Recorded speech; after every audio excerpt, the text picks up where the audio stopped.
Depuis dimanche, il est tombé 7 mm.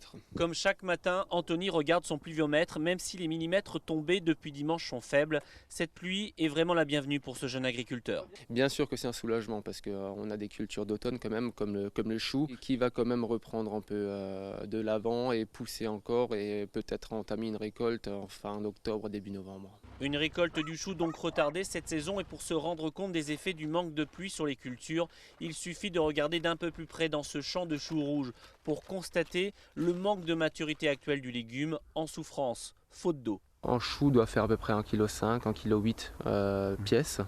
Aujourd'hui, on arrive à des tailles comme celui-ci qui est présenté là, qui a 600 grammes. Celui-là qui est un petit peu plus lourd, qui en a 800 grammes. Des tailles irrégulières de choux synonyme d'impact économique pour Anthony qui l'an passé avait déjà perdu en raison de la sécheresse 70% de sa récolte. Mais début 2019, sa famille et lui ont investi dans ce bassin de rétention. Il a permis cet été de limiter les dégâts. A réussi à se remplir à un tiers de sa capacité.